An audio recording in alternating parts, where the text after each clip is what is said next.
classroom, there's so many things you can't teach in a classroom. You can't teach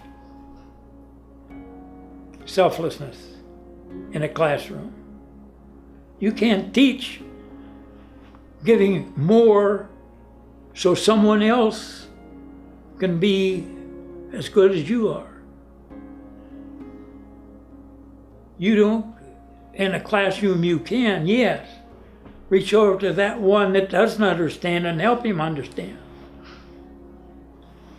But my approach as far as athletics were concerned, and I didn't know this.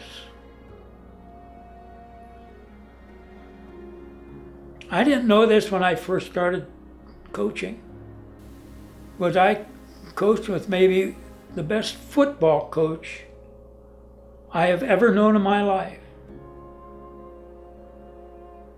And I learned so many things from him. But I learned as many things not to do that he did.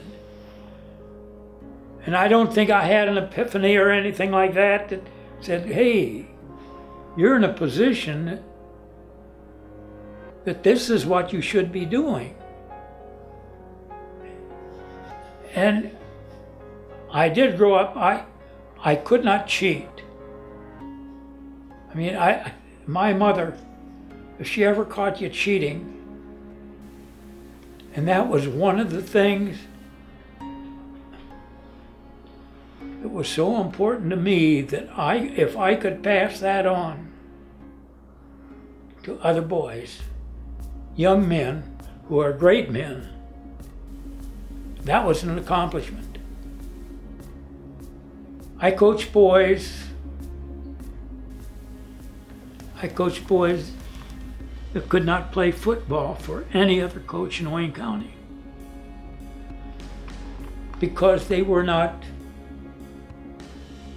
that good an athlete. But it was my belief, and it is my belief, that everyone, I care not, their mental capacity, their abilities, mental abilities, physical abilities, everybody can excel at least one thing. And sometimes you have to point out what that one thing is. This is the thing that you can do. No one else can do this. You can do this. And that's what I think I tried to do.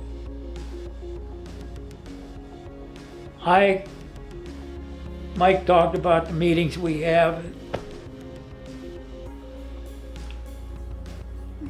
What, 4 or 5 of them, 2 or 3 years ago, got together and said, "Ronnie, have breakfast. Come on, have breakfast with the Dutchman." And there were 5 of us went out, and we did that. Maybe 6 weeks later, and so on and so on. And that was the first ball game they had won in 2 years. This was the 3rd year. And we came home, school bus, and we stopped up at the reservoir because the girls' band was there. And we marched down through town. And Tom Peters and Larry Franz carried me on his shoulders. The last one, we went out, there were 29 former football players there. One of them drives clear up from Dave Bolden or MacArthur. It's a 2.5-hour drive just to come up and associate with boys that he associated in high school. And every time I go out there, I look, and yes, I do. I take some pride in looking at him because there isn't a bum in that room. There isn't a lowlife in that room. They're not the best in the world. But that is a room full of good men. And that's what you're supposed to do. And that athletics gives you that ability. I made myself a promise. And about halfway through my first year of coaching here in Dalton, that I will never lie to a boy. I will never tell a boy he can do something that he cannot do, or expect him to do something that he can't do. And when he does do something right, I will let him know how much I appreciate it. And I think I've stuck about as close to that. Because I look at the table, we have 2 boys come out there. 2 of them never got into a varsity football game. And they are at home with that group. And all the boys that I coached, I lost 2. I could not get to them. And I consider myself a failure because of that. Because that's what you're supposed to do.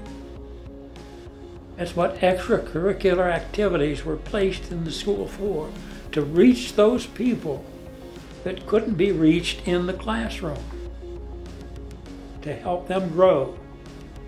Not necessarily intelligence in some great thing.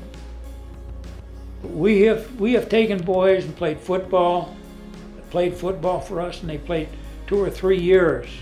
They starters for us that could never play for another team in Wayne County.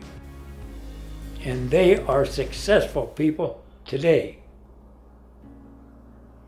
And you know that's true.